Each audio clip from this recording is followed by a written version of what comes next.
इस बीच भारत फोर्ज के नंबर्स आए हैं। नंबर्स मिले जुले सो फार दिख रहे हैं। शायद घाटा था 41 करोड़ रुपए का पिछले बार एक मुश्त में, और इस बार 13 करोड़ के आसपास का वो घाटा है। नंबर्स के बाद मतलब ओवरऑल नहीं, ओवरऑल तो मुनाफा है कंपनी को 390 करोड़ रुपए का, करीब 378 करोड़ रुपए का एक अनुमान था, 390 करोड़ आया, अनुमान से बेटर साइड पे नंबर है मुनाफे फ्रंट पर। ऑपरेटिंग परफॉर्मेंस भी एक बार देख लेते हैं किस तरह की सिचुएशंस वहाँ पर है। जो ऑपरेटिंग मुनाफा इस तिमाही के अंदर कंपनी ने पोस्ट किया है उसके लिहाज से देखा जाए तो करीब मार्जिन फ्रंट पे 2328 करोड़ रुपए के आसपास की आय का अनुमान था। 2317 करोड़ रुपए के आसपास का एक अनुमान और 2328 करोड़ यानी कि अनुमान के आसपास ये नंबर आता दिखाई पड़ा है। एबिटा फ्रंट पे 660 करोड़ का एक नंबर आया है जो कि 663 करोड़ रुपए का एक अनुमान था, तो यानी कि इन लाइन मोर लेस सारे नंबर आते हुए दिखाई पड़ रहे हैं। मार्जिन भी 28.3%, 28.5% का एक अनुमान था।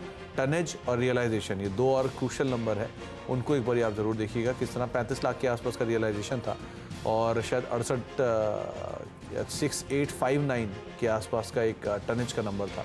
सो वो नंबर को आप अभी आने वाले समय में देखिएगा, लेकिन as of now number in line ही दिखाई पड़ रहे हैं।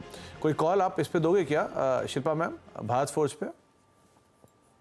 भारत फोर्ज में यहाँ पे मैं इमीडिएट बाइंग रेकमेंड नहीं करूंगी। हाउएवर अगर स्टॉक 1200 के ऊपर सस्टेन करता है तो आप यहाँ पे 1280 1300 के लेवल्स के लिए एक प्ले ले सकते हैं, बट नथिंग वेरी कॉन्क्रीट जहाँ पे आप एक ब्लाइंड रिकमेंडेशन दे सकते हैं। ओके, तो आप कुछ भारत फोर्ज का स्टॉक और भारत फोर्ज के नंबर्स दोनों पे हमने बातचीत की। अब एक बार मिड कैप स्मॉल कैप के ऊपर नजर डाल लेते हैं कहाँ पर आज किस तरह का एक्शन है।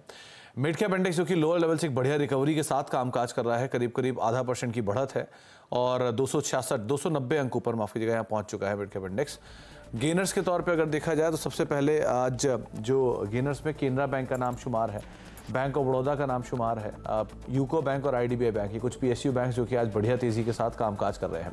मेटल में अच्छी रिकवरी है, हिंदुस्तान जिंक में 6% ऊपर है, सेल 3.5% ऊपर, वेदांता 3% ऊपर और एनएमडीसी 2.5% के आसपास की तेजी यहाँ पर है।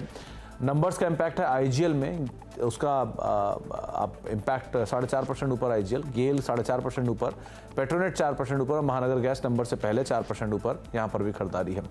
इसके अलावा पावर शेयरों में आज तेजी है तो ट्रांसफार्मर रेक्टिफायर अपर सर्किट पर एबीबी 4% ऊपर, एनएलसी इंडिया 4.5% ऊपर, एचपीएल इलेक्ट्रिक 3.5% तेजी यहाँ पर भी आते हुए दिखाई पड़ रही है। इसके अलावा मिड कैप में चढ़ने वाले शेयरों में हुडको है करीब 9% ऊपर, सेंचुरी टेक्सटाइल 8% ऊपर, एनबीसीसी 5.5% ऊपर और क्रॉम्पटन करीब 5.5% तेजी यहाँ पर भी आज के सत्र में देखने को मिल रही है। गिरने वाले शेयरों में सोनाटा सॉफ्टवेयर आज नंबर्स के बाद 14% नीचे है, वोल्टास करीब 5-6% नीचे नंबर्स के बाद, जिंदल 6% नीचे और चेन्नई पेट्रो यहाँ पर भी करीब 5% के आसपास की बिकवाली आज के सत्र में आते हुए दिखाई पड़ रही है। तो ये कुछ नंबर्स हैं जहाँ पर या फिर कुछ आज के मार्केट्स हैं जो कि आप देख रहे हैं। लेकिन नंबर्स की बात चली रही है तो अब एक और नंबर पर बातचीत कर लेते हैं। केईसी इंटरनेशनल के तिमाही नतीजे आए हैं, नंबर्स अच्छे हैं। चौथी तिमाही में कंपनी की आय 11.5% बढ़ी है, मुनाफा बढ़ के डबल हो गया है।